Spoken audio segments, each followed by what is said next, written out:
Welcome to Sipping on Excellence. This is Coach KJ, and I'm here with my man, my dude, the Doc. And this is where we will be discussing the exceptional that is absolutely attainable. My friends, here's to living that extraordinary life. Cheers. Get yourself together right now. Boy, it's a struggle today. We are struggling today, man. We are, but we are here. We're moving a little slow, but we about to pick this up. Who said you move slow? Me. I feel like I'm moving slow. Hey, what's up, y'all, man? What's up out there? Welcome to another episode of Sippin' on Excellence, where we try to sip just a little bit of excellence every single day. Like that, huh? Tell him to say it again. I bet he get it wrong. We try to sip on a little bit of excellence every single day. Shit, look at this That's fool. because I haven't sipped yet. It's a little close to that edge there, man. I know. Making me nervous. My oversized elbows. I know. You get excited. That thing ends up over there. Listen, the way I'm moving today, there is no level of excitement. Right. What's up, y'all? What's up? Yes. We're back for another episode, man. Good conversation this morning on our live. We talked about racism, bigotry. We talked about the media feeding us not such great knowledge. We talked soup they want us to eat. We talked about the American dollar. We talked about all kinds of stuff today. Yeah. But mostly talking about just state of this world and where our place in it. Yeah, and the world's blind spots. Yes. However you want to look at it, whether it's racism, whether it's capitalism, whether it's socialism, whatever it is, there are a lot of blind spots, and people are blind and deaf. Yeah, blind, deaf. Right? Yeah. They talk a lot, but they're blind and deaf. Yeah. And that's the problem. Where everybody got a mouthpiece. I mean, remember when news, you know how we talk about, remember when music used to be music? Remember when news used to be news? When news was actually, they were telling us stuff. Yeah, as opposed to talking heads. Yeah. A whole bunch of opinions. Well, because now there's so many different outlets. Remember there used to be like 3? Yeah. Now there's so many different news outlets or places to consume information. Yeah. Because I don't even call it news anymore. It's just consumption of information, whether it's true or false. It's just information. Yeah. And you know who I think had a large part in making that really, really, really popular is that Alex Jones dude. Yes. I think once he kind of created InfoWars, especially to call it InfoWars, like I'm have a war against the information that you're giving me, and I'm going to give my information against that. Yeah. One thing, once he started that, and he had such a large platform, I think it created a different type of culture where now like your Hannitys and, even to your Don Lemons, all those guys, they have this tendency to nitpick and drag on like these topics. And there's no outlet that doesn't lean. Everybody leans a direction. Some people run a direction. Others just kind of lean. And it's what happened to unbiased journalism. What's that?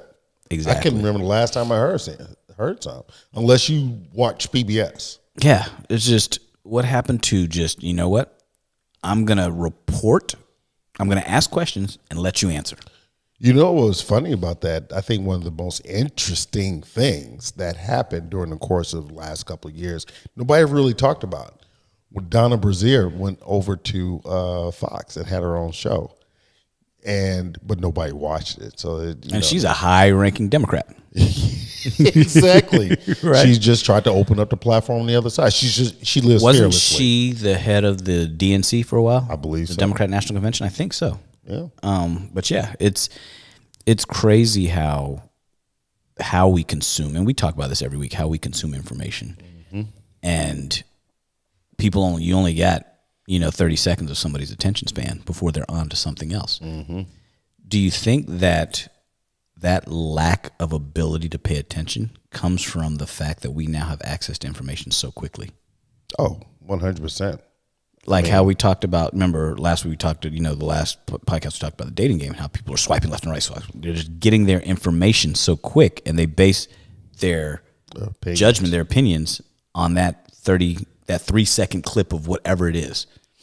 You know, think about like an Instagram story, which is what, 90 seconds or something like that at most. Honestly, just people don't want to take the time to think. They don't want to read. They want to be fed. Yeah. And they'll eat whatever somebody gives them. Yeah. They're living in the matrix.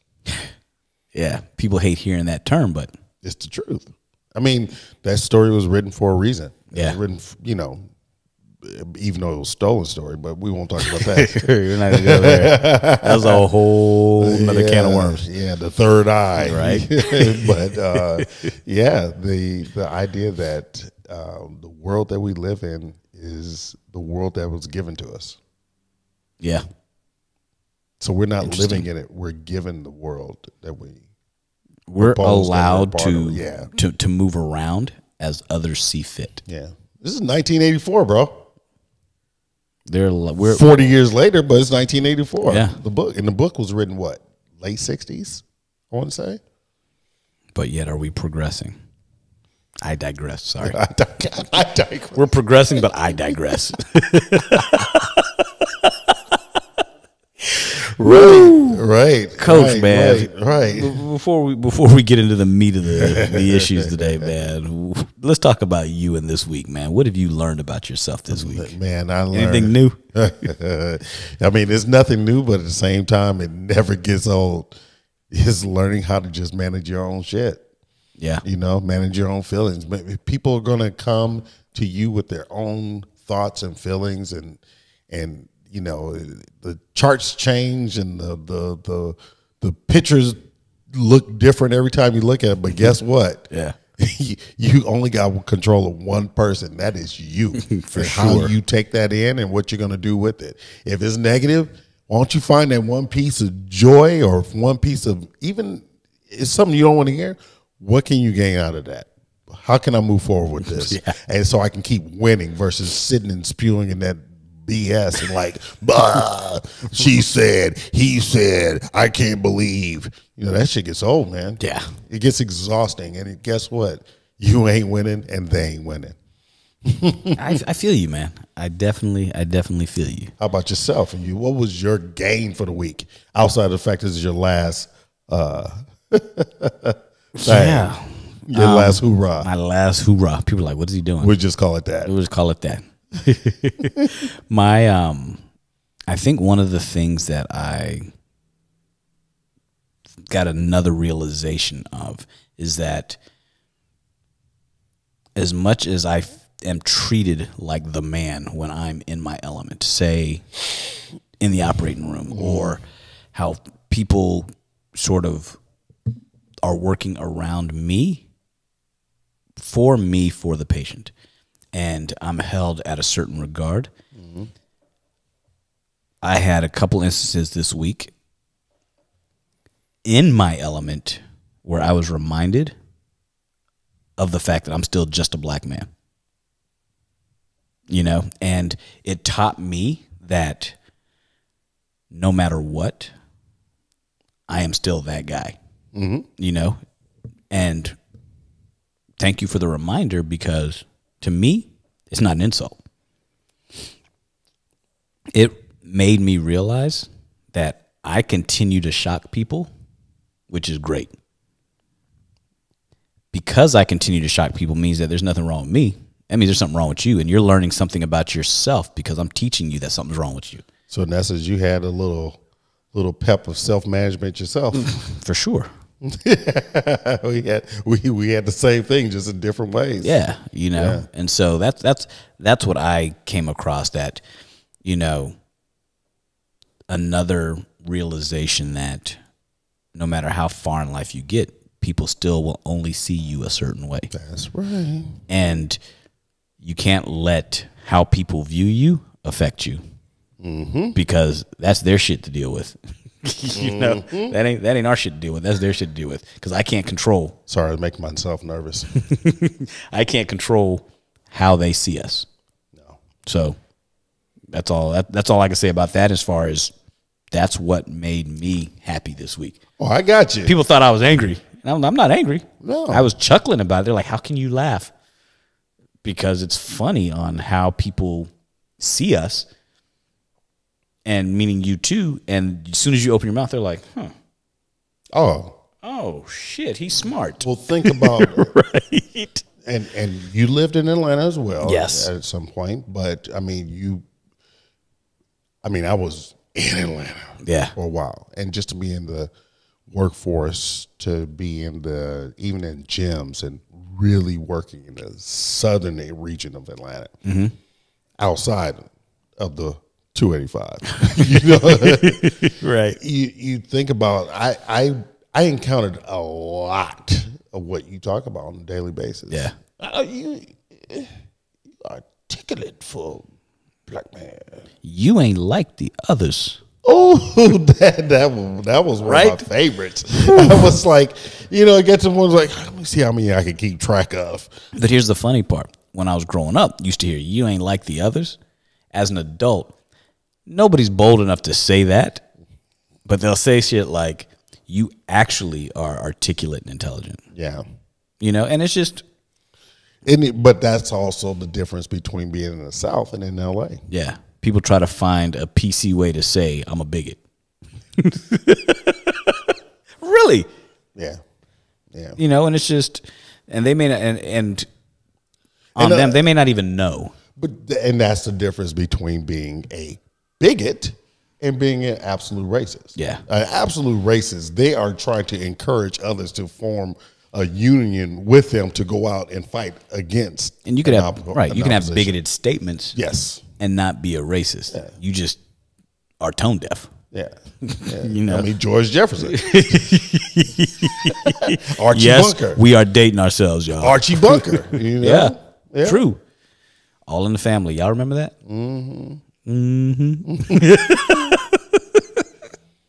Oh man, so we got a good topic today. I think it's relevant for where we are in the state of the world right now. But before we get into it, Coach, would you make for us today? This is okay. It's called a French twist. It feels like it just put a whole bunch of different liquors on a rag and then wring it out. That's what the twist is. And a little drop of lemon. So it's clearly not his favorite. You know what? It actually, I like it, but this is almost like an evening cocktail. Yeah, this is a sedative. Like this is your before dinner drink. Yeah, Yeah, so we're going to be sipping on this one very, very slowly. Woo! So it's called a French twist. So it's 1.5 whiskey, a good bourbon, 1.5 of brandy, and I believe it's half of a Grand Marnier. Yeah. And then some lemon juice. Half lemon juice. Yeah. Shaken over ice. Served up in a martini glass. Woo! Y'all ready for the day? Y'all think we moving slow, but we about to get after it. Yes, we are. Cheers, brother. Cheers. It gets easier. It does. The further down that glass you get, the easier it gets. So start singing "You Light Up My Life." Chest all warm. Yeah, you bring me hope to carry on. Fill my day. Oh boy. Woo! Now, do you know that song? And who sang it? Mm-hmm. Anyway, today's topic, man, we're going to talk about ambition and greed.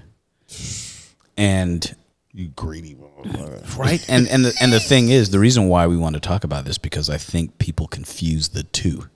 Yes. Absolutely. And then we'll talk about how people react and respond to what they think they want. Meaning, men and women out there think they want somebody ambitious. They think they want somebody but what does that mean? And also, how do you receive that when you actually get it? Because think about it. I want somebody ambitious, but I'm greedy with my time. So how does that work? Things like that. So we're gonna get deep into all of that. Because it's greed. I think we see ambition also that turns into greed. You know, so let's talk about, for starters, Coach, what you think, like what your idea of ambition. What does that mean when you think of ambition? How does that play out in your life? I see ambition playing out as a level of work ethic towards purpose. Okay. I see it as you're chasing the opportunity you've created in your head, that the narrative that you want to see in your life. That's what I see ambition as. And I see that that is not one of the most encouraging things in this world today. Right. In many ways. That's also what I see with ambition. Right. We might think we're being ambitious, but a lot of times like, no, not really. Yeah, I look at it as when you see, you know how people say, oh, he's got like 10 jobs. Is it because he's ambitious and is driven, or is he greedy? And I think the reason why they can be very similar, it all comes down to why is he doing it, the reason behind it. Correct. An ambitious guy or an ambitious person may look at, okay, I'm setting goals, and these goals are, okay, I want to work towards buying a house. I want to work towards, you know, getting this job. I want more. What are your reasons for wanting more? My reasons for wanting more is so I can do more, meaning I want more for my family. I want more for my friends. I want more for the people around me. I want to make more so I can give more. I think greed comes into play, and you see that with a lot of these ultra wealthy billionaires who they're trying to amass their own fortune because it's never enough. Somebody who is ambitious likes the hustle. They like the journey. They like doing different things. Somebody who's greedy would be just as happy if it was all given to them. Yeah. You know what I mean? Yeah. I'm greedy, so I have this glass, but I also want Coach's glass too.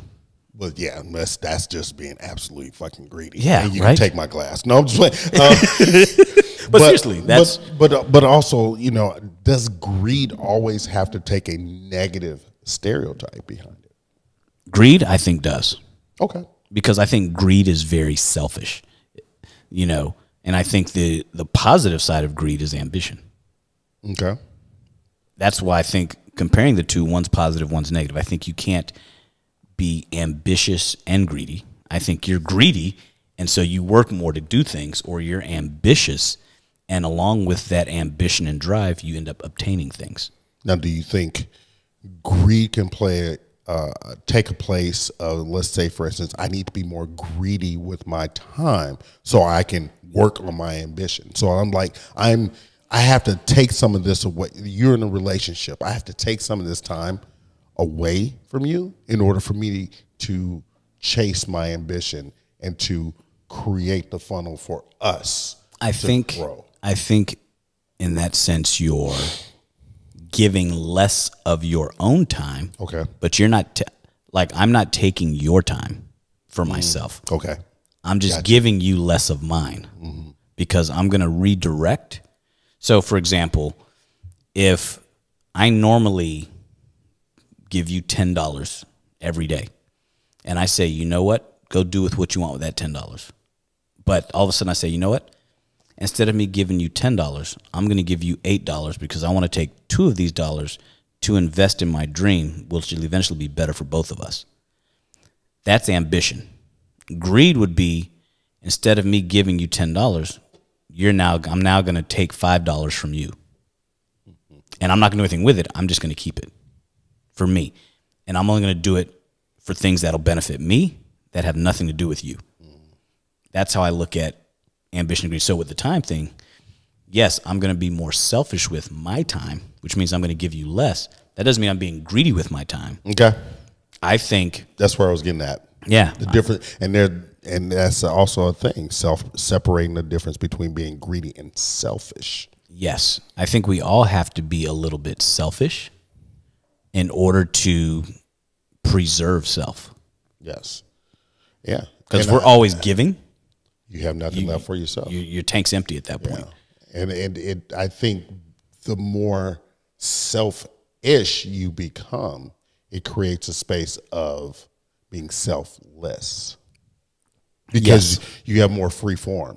Because you created a capacity to, one, know that you can grow autonomously, build where it becomes easier. Right. Because you put in the effort on the front end. So now you're chasing your ambition because you've taken self, which has created a platform for everyone else to benefit from more you now, because that mode of getting to your ambition has become way more autonomous, become easier. It's become just a snap of the fingers. Right. Now on the time front that we were talking about, where people get greedy with time is prime example. Think about my profession. Everybody's like, I want to date a doctor. They don't, or I like the fact that you do all of these things. I like the fact that you're hustling, you're making money, you're going out. You know, right. my ambition and my dreams keep me gone 15 hours a day, right? So as a person who of interest wants me to do all of that because that's what's attractive to you, but then you also want to pull my time away from those things because you feel you need more of it. And where the greed comes in is, okay, I'm going to give you $5. I'm going to give you, out of my 15 hours that I'm doing things, I'm going to give you an extra 2 hours a day for just you. And that's fine for a while because you were getting 0 hours. Where the greed comes in is after a week or two, you're like, it's not enough. I want 3 of those hours instead of just 2. So I have to take away from my ambition to feed your greed. And your greed, you want that. I appreciate that you want more of me, but you have to understand you're taking away from something else for you, and it's only benefiting you. It's not benefiting me too. Yeah. Taking away from my ambition only benefits you. Me chasing my ambition benefits me and you. Where do you think the breakdown comes from within that level of communication? I just said it, which is communication. Right. But even when you communicate, it doesn't stop people from wanting more, you know, and there's times when people feel like they can't get angry about not having your time, but they express that anger differently. They get salty. They get a little like, you do know I'm doing this for you. Yeah. It's kind of like, what was that? The other book that we were talking about, The Way to the Superior Man. Yeah. He was talking about, especially for men, and, you know, speaking in men's terms, that we have this, oh, I did all this. So this is our data that we've done from the past. But that 10 minutes, 15 minutes of being an asshole is what everybody remembers, is what they will hold on to. Yeah, and it's not just women. It's what everybody holds on to. Yeah. They don't care about all the goodness. It's the one thing that set them off. Yeah. So you always are in a place of having to be present, no matter what your ambition is. Right. And it's hard to be ambitious and not successful. Now, there are plenty of people who have dreams and they talk about their ambition and things that they want to do, but it stays a dream because they never act. Mm-hmm. And so ambition is something that drives you, and you see it when people do, like we all say, you know, Jamaicans got 30 jobs. Well, they're ambitious. Right. You know, people with ambition don't do just one thing, you know, and they don't have time to sit in front of the TV. They don't have, I mean, look at us. We have day jobs. We do this podcast. We try to keep up on social media. We do a bunch of different things. Why? Because we're ambitious. We like being on the go. If somebody pulls us from that, that's one less thing that I'm doing for me and you. Mm-hmm. And now I'm only doing something for you, because you're assuming me spending more time with you is for both of us. Yeah. But what if I don't want to? You know what I mean? Then what? Then that becomes greed. The other thing is, and I talk about this all the time, and it's dear to my heart because I have the foundation. you have all these people who amass billions and billions and billions of dollars, right? Could never in a lifetime spend that. But yet they don't do a whole lot with it, you know? And it could be only of benefit for them. Right.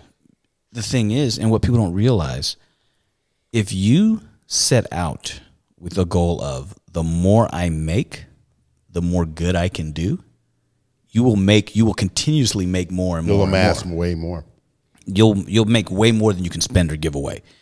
If you are a Mark Zuckerberg, you can't. They pledge in their lifetime to give away 90% of their net worth, right? You still have $10 billion. You can't spend that in a lifetime. If you gave away $100 billion, you still can't spend 10. You can't.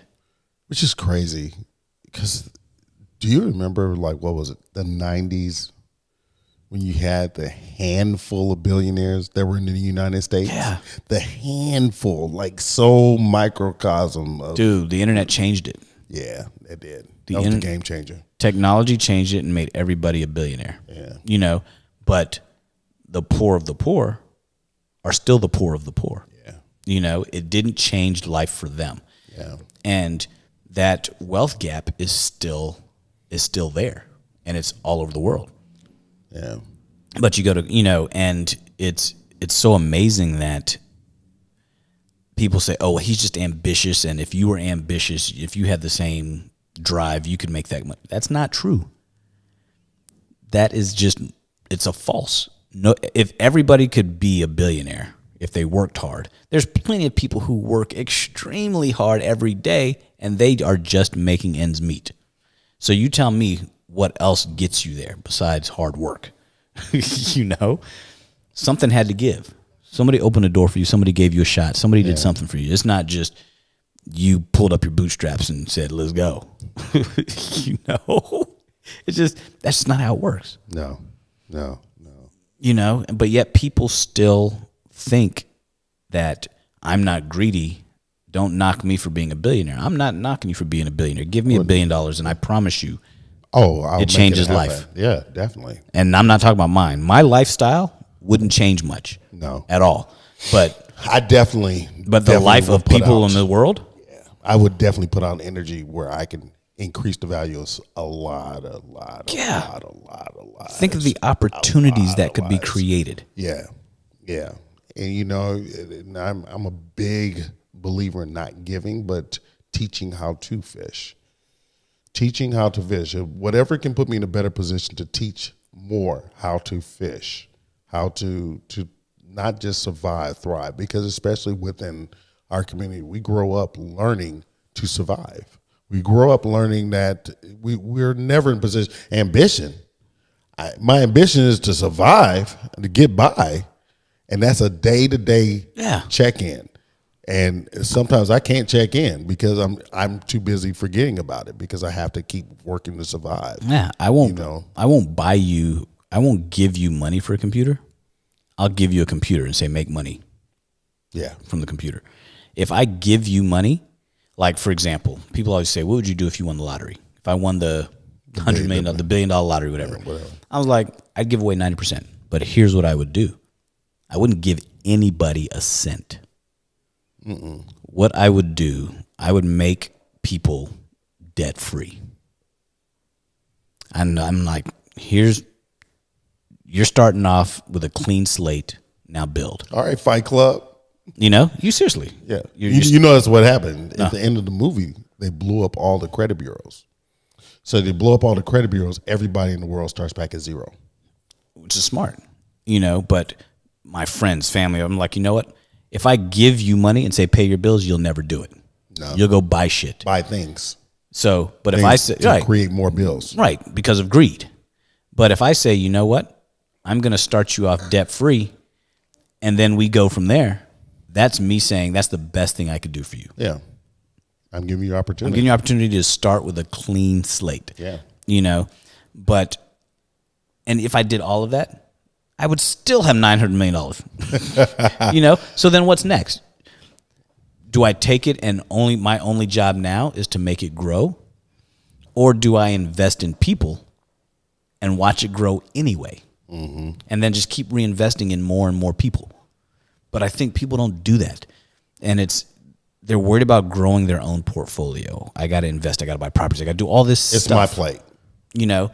And then they turn 70, 80 years old, and they're like, all right, shit, what do I do now? Nothing. Because your family was set 4 generations ago. You know? Yeah. And so I think that's where greed, to me, that's not ambition. I think that's greed. Yeah. That to me is greedy. Now, other people may look at it differently.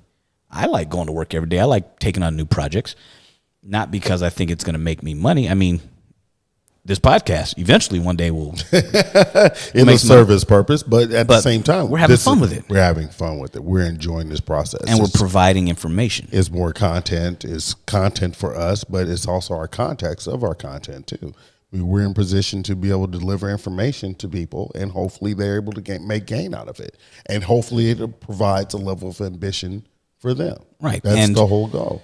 And there's things I enjoy doing. I see a need, like what you showed me earlier today. We see a need, and then we're like, huh, this is a business idea to meet that need, but actually do it better.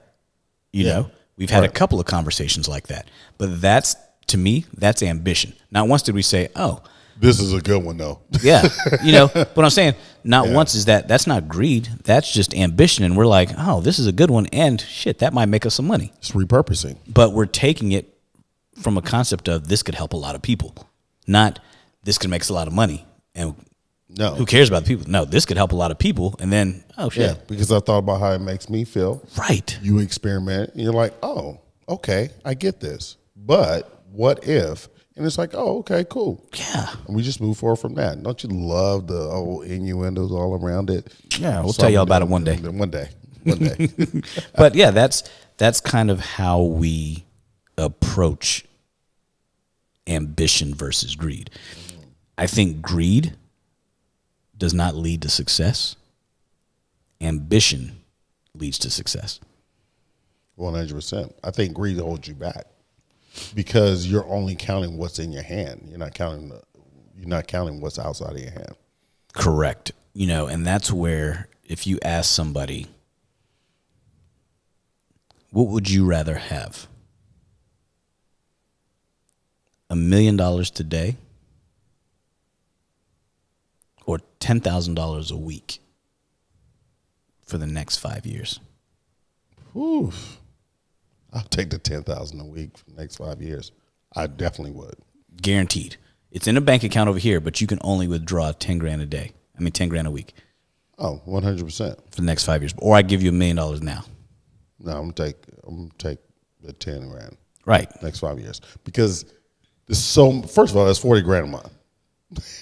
And you know what you can do with that. And that's gonna add up to well over $1 million in the next 5 years. But some people are so short-sighted. Yeah, they're greedy. I want $1 million now. And that's because they don't pull out that calculator on their phone. They don't know where it is. Yeah, you know, and so that's kind of so much you can do with that. There's so much you can do with that, bruh.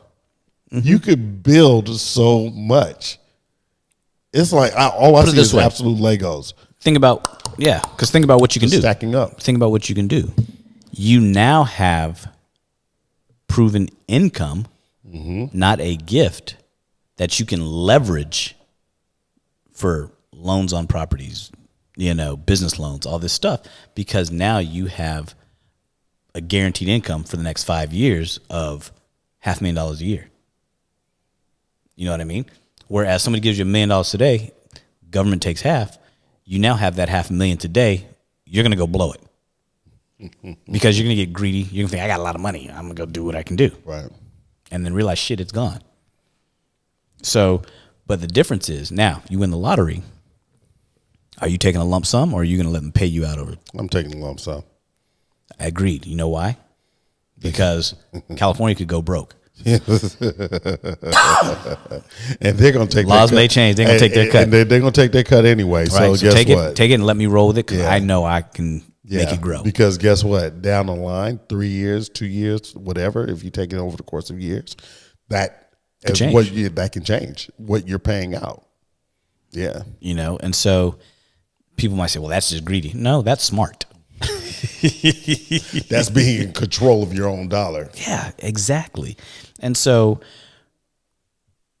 think about as well greed in smaller terms. You got a plate of food. You go to somebody's house and you eat. No, you're not full, but you're okay. Mm-hmm. Do you go get another plate of food? Or do you just stay okay? You know? Mm-hmm. Being satisfied is not greed. Going to get more food and filling up a plate again, that's greedy. Yeah. I got another analogy for you with greed versus ambition. Being greedy, you stick your hand in a bucket of sand, no matter how much, how wide, or how tight you squeeze, there's not going to be any sand in your hand. But if you just scoop out, it may not be a lot. Yep. There's definitely sand that's going to stay in your hand. You're absolutely right. You know, it's a good analogy. Look at Coach coming with the goodies. That's why he's a coach. He said that to me the other day, and I was like, okay, point taken. You know, my cousin, he's a big analogy guy. He's a poet, so he's definitely an analogy guy. And he was like, okay, hit me with the analogies. Let me write this one down. There's even greed in my profession. So when I see patients and I know they're probably going to need surgery at some point in their life, you know, down the road, I will let them exhaust everything else. There are surgeons out there who you're going to need surgery one day, and so I'm going to operate on you today because I don't want somebody else to do it. I'm trying to hold on to as much as I can. So they get greedy, and that's where there's just you'll understand this. There was a surgeon who it was all over the news. He's a he's a general surgeon. Okay. He just settled a lawsuit for $8.5 million. Oh my God. Because somebody blew the whistle because what he was doing was operating in multiple operating rooms at the same time. Oh my God. Hold on. Oh. And then got caught up for billing issues. So if I have 2 surgeries or 3 surgeries going on at the same time, I'm not there for the entire thing, or I can't be there for the critical parts of all 3 surgeries if they're happening at the exact same time. But yet I'm billing as if I'm in all 3 places at the same time, even though other surgeons and residents and people like that are doing the majority of the work. And so more or less he was an overseer. So he's doing cases, but the hospital became greedy. The doctors became greedy. Come on, man. Hospitals are greedy. Right. Became greedy. And so nobody says anything because these are high-paying surgeries. Yeah. You know? And so when you're doing multiple surgeries at the same time, there's 0 chance you can be there for all of it. There's 0 chance when you're that person. Now, if you have people that are helping you, like my people always say, well, you do multiple cases. No, my brother and I, 2 people running 2 operating rooms. You'll never see the 2 of us running 3 operating rooms. Right. Doesn't happen. And if I'm by myself, I run 1 operating room. Why? Because that's what patients deserve. I may stagger cases where I bounce back and forth from 2 rooms. This one's waking up. This one's going to sleep. It's never surgery going on at the same time and I'm the only surgeon. Will never happen because that's billing issues. Yeah. And that's where you get caught up. Now, mind you, they settled without ever admitting wrongdoing, but you gave up $8.5 million. Mm-hmm. You know, to me, that's greed because I want to get as many surgeries done. There was a surgeon who I know who's a spine surgeon who basically told me one day, my goal is to do 100 surgeries a month. Why? Greedy. I mean, I know why, but why? Because it pays well. Yeah. And so when that happens, you're doing surgery on people who may not necessarily need it. And I know this because I could operate on everybody that comes into my office. Everybody's got an MRI that has something wrong with it. But is that the right thing? Right, especially you. But is that the right thing to do? You know? Yeah. But yet, if I want to make a better living, I just start bringing people in and start operating. He over here beating his microphone up. You know, and so it's like, and so that's where that greed comes in. That's not ambitious because I just want to do more surgery. Right. That 100 surgeries a month, it's like, come on, man. There's not that many people that need back surgery. Yeah. So now you're just doing it to feed your ego, which is greedy, or to feed your pocket, which is greedy. It's kind of like in my world, like one of the big things is doing group coaching. Like people come on, you create a program, whatever course, whatever it is. I get it and I understand it, and I think that it has its place.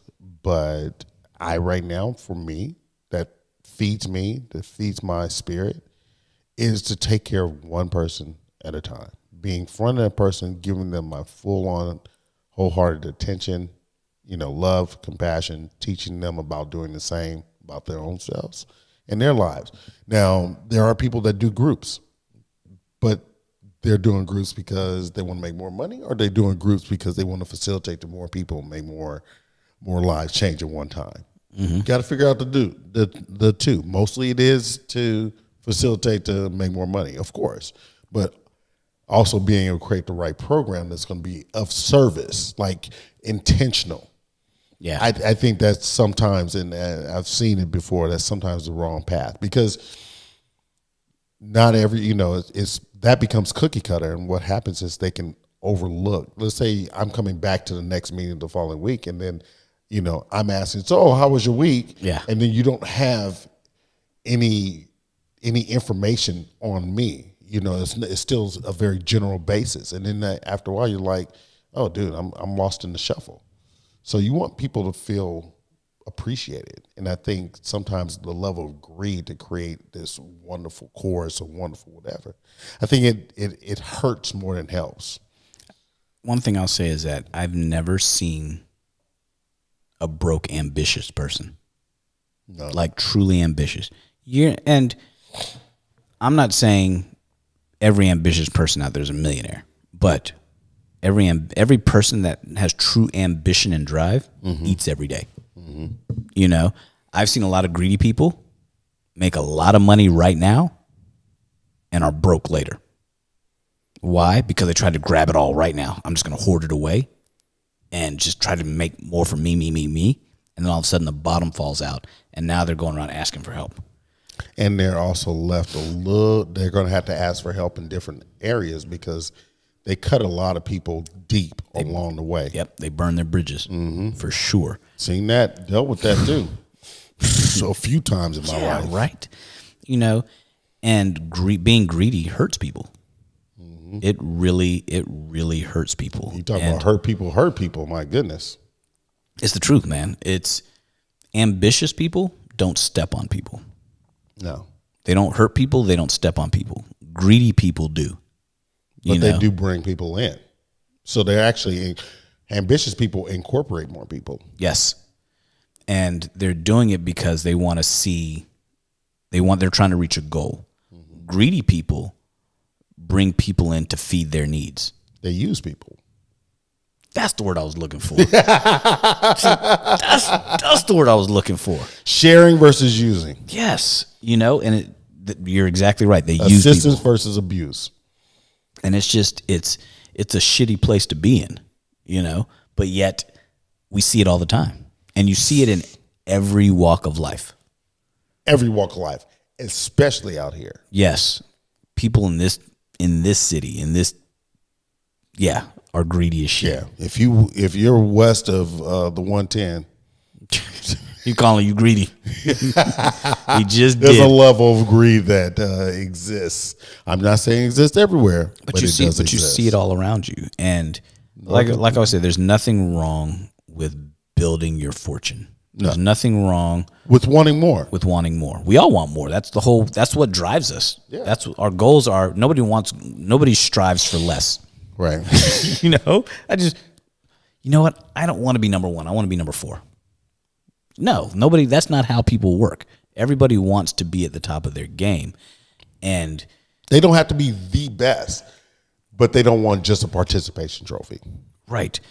I think if the journey and the accomplishment isn't what drives you, and money does, then that's greed. that the only reason why you're doing something, you don't even like it, you're just doing it because you want to make more money, that's greed. I noticed that's not ambition. Yeah, I noticed that the more money I made was usually because I said, how many people can I be of service to? Right. Exactly. Every single day. If you can help more people or create change, or I think that's where you become, that's where your true wealth lies, you know? And then you have to start asking yourself, how much is enough? You know, I was listening to somebody podcast, and they were like, and we've talked about this, there's no difference in your lifestyle, $10 million to $20 million. There's no difference in your lifestyle, 200 grand to 500 grand. There's no difference. There's no difference in your lifestyle from 50 to 100 grand. It's just more doesn't always mean lifestyle changing more, because once you reach a level of amount of money, say whatever that is, say you have $10 million. At $10 million, all the things you could ever imagine doing is covered. I want to fly private. I want to ride on a boat. I want to travel the world. I want to do all this stuff. Okay, you now have enough money to do all of that. What is making $20 million going to do for you that $10 million didn't do for you? Now stretch that out to $1 billion. Right. You know, it's still, you're not doing anything different than you would if you only had 10 million, unless you're using the extra to now disperse and create wealth for other people. Also, you think the older you get, the less you're going to do anyway. Dude, the less you want, the less you need. Right. You just all the shit that I said I wanted at 25, at 50, I'm like, I don't need none of that shit. You trying to simplify your life I'm more trying and to more. cut back. You know, I've had the houses, the cars, and all that, and it's like, to me, cool. It's about experiences and travel. Yeah, and how much money do you need to be able to do that? Exactly. You don't need $1 billion to do that. Right. You know, and yes, your money, when you have that much money, just makes money all around. It just, no matter what you're doing, you're just making money. Okay, then do something with it. Yeah. Yeah. I knew an actor. He was very, he became a very prominent actor. He's just done very well for himself. But you could tell at the same time, the idea of a lot of money or having $1 million or having a few $1 million was a very big deal for him, because he not necessarily flaunted for as far as purchase, but he flaunted in the energy that he was giving out. Like, oh my God, you can't believe, and blah, blah, blah. Talking to this girl, and I was telling her, make this much money. And then why did I see his account? Why do I know that? Because he had to show me. I was like, oh, okay, cool. The wealthiest, give me the passcode. The wealthiest, yeah, right. Give me that PIN number, dude. The wealthiest people don't look wealthy. No, they look put together. They look, and they carry themselves. Just like I said, if you're smart, you don't have to tell people you're smart. If you're a nice guy, you don't have to tell people you're nice. If you have a lot of money, you don't have to tell people you're rich. You know, and I always said, I know for me, my level of ambition and success, for me, I could say, you know what, I finally made it when my mom doesn't have to work anymore. But that's when I was like, all right, now from there, how do I get more to do more? Yeah. That's always been my motto. Well, I think ambitious people also have a level of appreciation. Yeah, gratitude comes with it. Gratitude, appreciation, respect for that space. I think people that are greedy, there's no milestones. No. Right? No. And they feel nothing when they take from others. Because greedy people are never satisfied. No.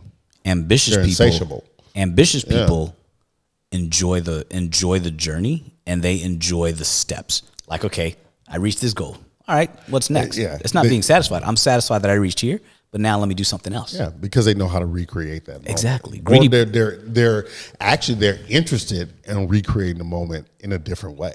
Greedy people never reach that moment. No. Greedy people never. They don't even know when they're there. They're not happy either. If you think about it, greedy people are not happy because they're always seeking to fill whatever that greedy monster is trying to eat. You know, it's crazy. And I think ambitious people derive pleasure as they reach milestones. Yeah. Greedy people don't have milestones, so they're just always trying to go. They're just always trying to grab. I always say money's not the root of all evil. The lack of money is the root of all evil. So, but that's more not what they have, but the mindset of what they have. It's the idea of they think it should look like this, and they keep chasing something that, you know, they're foregoing all the journey. Right, and they think that they're unhappy people that think the more things I accumulate, the more money I accumulate, the happier I'm going to be. Not necessarily true. People, I talk about this all the time. Some of my happiest times were when I was broke, you know, hated it, but having to scrounge, to have fun, you look back on those times like, hey, we had a good time regardless. And so as you make money, yes, money buys comfort. Money buys you opportunities. Money doesn't buy you happiness. Hey, like you, one of my most fulfilling times, and I won't say greatest times, but one of my most fulfilling times was when, you know, I was semi-homeless. Mm-hmm. You know, it's like and it was in Atlanta. I was living life. It was cold outside. Let me tell you, it's cold up in that car. But you know, I had a level of access. I knew what I had to do. You know, I knew how to chase. You know, I knew how to survive through that moment. But I had a different level of appreciation for me, my capabilities of handling those moments. I had a different appreciation for you know, a little bit more self-love, you know, and like, okay, I'm in this spot, but you know, also that ability to be able to say, okay, this is what I need to do. So I knew I needed to come back to California. I knew I need to make that move. I knew I need to get out of this marriage and this situation. I don't think to this day she knew that I was sleeping in my car. To this very day. Wow. Yeah. Yeah. So, you know, it is what it is. And I always say too, like I like to acquire things and I'm ambitious to make money because I want to experience things, and experiencing that shit by yourself is not cool. So when I experience something, I want my friends to experience it. You know, like, hey, I'm going to dinner here. This spot is ridiculous.